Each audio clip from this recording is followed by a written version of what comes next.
Hello my dear students. So today we will discuss potential energy of a dipole when placed in uniform electric field. बहुत ही interesting, बहुत ही important. मैं I can say that this is the most important question of this chapter. So watch it carefully. ध्यान से देखिए. Potential energy of a dipole when placed in a uniform electric field. These are uniform electric field lines are moving. जैसे मान लो कोई canal से पानी जा रहा है और बिल्कुल कांस्टेंट स्पीड से जा रहा हो तो उसको आप यूनिफॉर्म मान लीजिए, और उसके जैसे पानी इस तरफ को चला हुआ है और कोई बच्चा जो तैरने वाला स्विमर है वो इसके बिल्कुल परपेंडिकुलर डायरेक्शन में चलेगा तो क्या होगा। अगर जिस तरफ को पानी जा रहा है उसके डायरेक्शन में जाएगा तो क्या होगा, और जिस तरीके को पानी जिस डायरेक्शन में वाटर मूव कर रहा है उसके अगेंस्ट जाएगा तो क्या होगा। जो बच्चे तैरते हैं स्विमिंग करते हैं उनको पता है कि क्या होगा। Regarding this we will discuss all this things. So let us suppose that these are the electric field lines, uniform electric field lines, and let us place a dipole. Dipole means having negative charge and positive charge separated by some distance, that is 2a distance से ये separate हैं, and assume that this dipole makes an angle theta with the electric field lines. Electric dipole जो moment है, जो electric dipole है, that makes dipole moment is from negative to positive, that makes an angle theta with the electric field lines. ये dipole जो moment है P जो negative to positive direction में, that makes an angle theta with the electric field lines. मतलब कि आपने पहले इसको इलेक्ट्रिक फील्ड लाइन जो आपने डाइपोल है उसको ऐसे रख दिया 90 डिग्री में रख दिया या किसी भी एंगल से रख दिया, that angle is known as theta. Okay, so let us assume that कि this charge particle when placed in a uniform electric field experience a force and that force is equal to minus q into E, क्योंकि force is equal to charge into electric field. Okay, तो आपके पास यहाँ भी क्या होगा, charge into electric field means force is equal to charge into electric field. So क्या होगा कि ये इधर से पानी आएगा उसको इस तरीके से फोर्स लगाएगा और इधर से भी फोर्स, तो ये वाला ऐसे होगा और ये वाला ऐसे होगा, टिल्ट करेगा ये, क्योंकि दोनों साइड से यूनिफॉर्म है तो ऐसे करेगा, किसी एंगल से ये रोटेट करेगा ऐसे करके. तो चलिए इसको हम डिस्कस करते हैं अभी. Force experienced by the negative and positive charges, force experienced by the negative and positive charges, that is F is equal to minus QE, and by the positive charge force experience that is plus QE.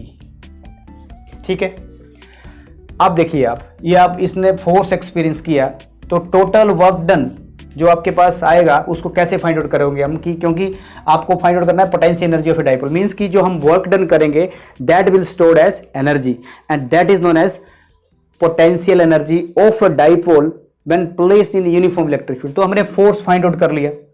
अब हमें torque experience बताना है कि torque क्या है. Torque क्या करेगा, means जो डाइपोल आपने जो इसने फोर्स एक्सपीरियंस की उससे क्या हुआ, टॉर्क फील हुआ. यहाँ पे टॉर्क लगा. टॉर्क होता है फोर्स इनटू परपेंडिकुलर डिस्टेंस. जैसे आप किसी दरवाजे को खोलते हो तो डोर को इस तरीके को परपेंडिकुलर डिस्टेंस में उसको खींचते हो और उस हिंज से लेके उस जो उसका हैंडल है वहां तक वो डिस्टेंस है और यहां से इसको परपेंडिकुलरली खींच रहे हैं.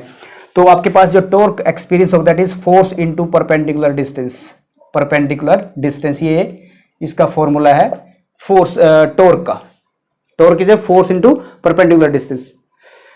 अब देखिए तो टॉर्क आपके पास क्या आ गया, फोर्स आपके पास है इधर magnitude of the force into distance. So distance is, we don't know the distance, so we have to drop a perpendicular, means drop perpendicular. Let us, this is A point, this is B point, this is C point. So BC is perpendicular on AC. जो electric field line जा रही है इस तरीके में, तो वहां से हमने परपेंडिकुलर B पॉइंट से एक परपेंडिकुलर ड्रॉप किया और हमें ये फाइंड आउट करना है. तो क्या करेंगे हम यहाँ पे, पहले ये मैं लिख देता हूँ डिस्टेंस. तो यहाँ क्या करेंगे हम, taking right angle triangle ABC mean जो मैंने परपेंडिकुलर ड्रॉप किया उसके बाद, तो जो हमें फाइंड आउट करना है उसको लिखेंगे हम. देखिए हमें हमारे पास डिस्टेंस पता है, ये हमें पता नहीं है, तो क्या करेंगे, BC upon A C A B, B C upon A B, ठीक है, ये इसके सामने ये परपेंडिकुलर, एंगल के सामने ये परपेंडिकुलर, तो perpendicular upon hypotenuse is sine of theta. तो आपके पास जो बी सी आ गया that is A C sine of theta. तो ये बन गया आपके पास A C is what here, that is A C is what, ये पता नहीं है हमें, तो बी सी क्या आपके पास, सॉरी बी सी पता नहीं है और ए सी हमें पता है, ए सी इज 2a, सो क्या आएगा आपके पास 2a साइन ऑफ थीटा। ये देखिए आप 2a साइन ऑफ थीटा, तो यहां लिख देते हैं अभी जो हमें फाइंड आउट कर लिए 2a साइन ऑफ थीटा। अब हम इसको सोल्व करते हैं, तो आप इस इक्वेशन में आ जाइए, अब इस इक्वेशन में तो torque is equal to force that is Q into E, magnitude of the other force, चाहे ये वाली फोर्स लो चाहे they both are equal and opposite, hence torque will act, ये कपल बन गया, इसकी वजह से क्या हुआ, टॉर्क एक्ट करने लगा, ठीक है, टॉर्क की तरह, means torque is a force in rotating case when this dipole is rotated. अब देखिए, so Q E into distance, distance is 2a sine of theta. अब देखिए this is very interesting, dipole, जहां पे डाइपोल आता है तो हमें डाइपोल मोमेंट लिखना होगा वहां पे, तो Q into 2a is P, that is torque is equal to P E sine of theta. P Q into, यहां साइड में लिख सकते हैं आप, यहां पे कहीं भी साइड में लिख सकते हैं, देखिए जो आपके पास यही लिख देता हूं मैं, P is equal to Q into 2a, ये डाइपोल मोमेंट है आपको पता है, तो मैंने यहाँ पे पी क्यू लिख दिया, इसको Q इंटू 2a को P लिख दिया, P E sine of theta. तो आपके पास आ गया टॉर्क, ठीक। अब हमें फाइंड आउट करना है वर्क डन, फिर work done stored as energy, then our lesson will be over. Now see, this is torque, now I am writing here, आप देखिए, अब now the total amount of work is done in rotating this dipole from किसी भी angle से दूसरे angle में, so total amount of work done, that is small amount of work is done, that is work done is equal to force into displacement. So what is displacement here, this is theta angle, ये तो एक बड़ा angle है, small theta angle की छोटे से angle से, मान लो ये मैंने 20 degree 30 degree 40 degree like this, और वर्क डन भी क्या है, छोटा सा एंगल, छोटे से एंगल के लिए छोटा सा काम, छोटा सा work done, so D W is very very small work, D theta is very very small angle. So आप बोलेंगे कि ये टॉर्क कैसे आ गया, so torque is a force when we are talking in rotational motion, जब आप rotational mean जब कोई बॉडी मूव कर रही है किसी एंगल से, तब वो टॉर्क इज ए फोर्स। तो आपने देखा कि टॉर्क आपने फोर्स, आपने सिंपल फोर्स होता है किसी बॉडी को मूव कराना एक जगह से दूसरी जगह में, ठीक है, तो वहां के लिए फोर्स आप ये बात करेंगे, लेकिन जब आप एंगल में बात करेंगे तब आप टॉर्क को लिखेंगे, जो हमने अभी इसको सोल्व किया, you can see here torque is equal to force into perpendicular distance, ठीक है। लेकिन यहां पे जो मैंने फॉर्मूला यूज किया that is force work done is equal to torque into D theta, means force into rotating force, that is torque, that is torque into D theta. तो अब देखिए आप D W is equal to torque की value आपके पास यहां से देखिए PE sine theta, PE sine theta into D theta. Now the total amount of work done, ये जो मैंने छोटा सा एंगल की यहां से इतने डिग्री में 10 डिग्री में कितना वर्क डन हुआ, तो 20 में कितना हुआ, 30 में, so many angles are there, तो उसके लिए हम एक इंटीग्रेशन का फॉर्मूला यूज कर लेंगे, total amount of work done in rotating the dipole, total amount of work is done in rotating the dipole from theta 1 to theta 2, let us, this is we don't know the angle, हमें पता नहीं है कि कौन सा angle है, ठीक है, तो अब एंगल कुछ भी हो सकता है। तो देखिए अब आप, तो इसको इंटीग्रेशन किया हमने, इंटीग्रेटिंग बोथ साइड, सो डी डब्ल्यू की इंटीग्रेशन आपके पास आएगा डब्ल्यू, जैसे डी एक्स का इंटीग्रेशन एक्स आता है तो डी डब्ल्यू का डब्ल्यू आएगा, और कहां से कहां, थीटा 1 टू थीटा 2, तो पहले मैं इस तरफ लिखता हूं, देखिए आप integration of from theta 1 to theta 2, from एक एंगल से दूसरे एंगल तक, theta 1 to theta 2, that is PE sine of theta and D theta. आप देखिए जो कांस्टेंट है मैं उसको बाहर ले लेंगे, तो W is equal to PE is taken outside and integration of theta 1 to theta 2, that is sine of theta D theta. अब देखिए आप पीई साइन थीटा की इंटीग्रेशन क्या जाएगी, minus of cos theta, minus of cos theta. तो यहाँ पे लिख रहा हूँ मैं माइनस ऑफ कोस थीटा। आपको याद रखना है कि integration of sine theta is equal to minus of cos theta. तो आपके पास फॉर्मूला बन गया minus P E cos of theta, और लिमिट क्या है θ1 to θ2। This is a definite integral, so no need to put here constant sign. तो constant sign की जरूरत नहीं है, जब इंडेफिनिट हो तब आपको कांस्टेंट की टर्म लेना पड़ेगी। कांस्टेंट जो है आपको लेना पड़ेगा सी या के, जो भी आप लें। तो अब देखिए आपके पास ये θ1 अपर लिमिट पुट करेंगे, इसमें माइनस साइन बाहर ले लिया तो अपर लिमिट आपके पास क्या है θ2, लोअर लिमिट क्या है θ1। तो इसको हम अपर लिमिट और लोअर लिमिट का वैल्यू पुट कर दी। आप first take the minus sign outside. अब इसको आप इजिली इसको सोल्व कर सकते हो। देखिए आप क्या करेंगे अभी अब हम W is equal to minus sign को अब अंदर ले जाते हैं, इसको रीअरेंज करते हैं दोबारा से टर्म्स को। तो पी ई कॉस ऑफ, देखिए अगर ये माइनस अंदर जाएगा तो ये माइनस का हो जाएगा और वो वाला प्लस का हो जाएगा। तो आपके पास बनेगा cos θ1 माइनस cos ऑफ θ2। ठीक है, अब देखिए let us take a angle θ1 is equal to 90 degree and θ2 is equal to theta.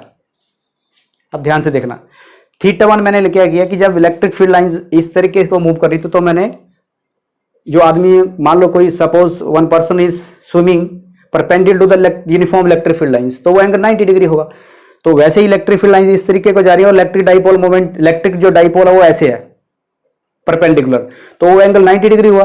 और जैसे ही उसके ऊपर टॉर्क लगा, जिसके ऊपर फोर्स लगी, फिर कपल हुआ यहाँ पे two equal and opposite forces, ठीक है। तो टॉर्क एक्ट किया, तो टॉर्क जब एक्ट किया तो किसी एंगल से रोटेट किया, वो जो किसी एंगल से रोटेट किया that angle we don't know, ठीक है। वो आप वैल्यू पुट करोगे तो आपको उसका पता चल जाएगा। वैल्यूज पुट करने के बाद आपको उसकी वैल्यू पता चल जाएगी। अब देखिए, तो यहां पे मैंने सब्स्टिट्यूट किया W is equal to P E cos of θ1 is what 90 degree, 90 degree minus cos of θ2 is what theta.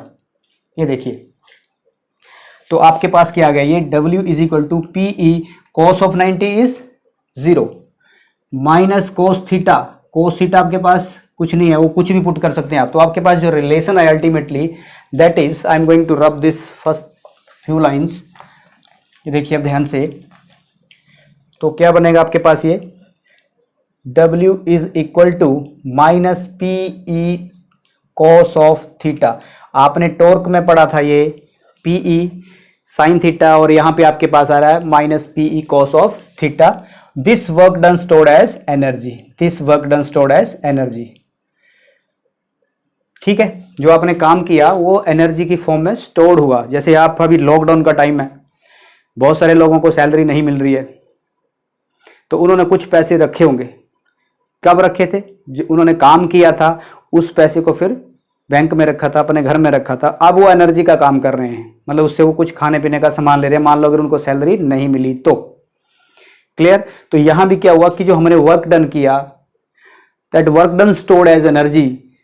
जैसे मैंने इसको नीचे से उठाया और यहां रख दिया तो इसके पास एनर्जी है। कुछ बच्चे बोलेगा सर मुझे कैसे पता चलेगा एनर्जी है कि नहीं, मैंने उसके सिर में यहां से फेंका, ये उसमें बोला कुछ नहीं हुआ, मैंने थोड़ा ऊपर ले जाके इसका ना मास चेंज हुआ ना कुछ, इसकी सिंपल हाइट चेंज हुई। तो उसके सिर में ऊपर से फेंका तो उसको लगा हाँ इसकी मेरे को कुछ दर्द हो रही है, ठीक है। तो this known as potential energy. तो यहां भी क्या हुआ कि जो वर्क डन स्टोर्ड हुआ that stored as electrical potential energy, electrical potential energy. अब इसके हम कुछ केस डिस्कस करेंगे।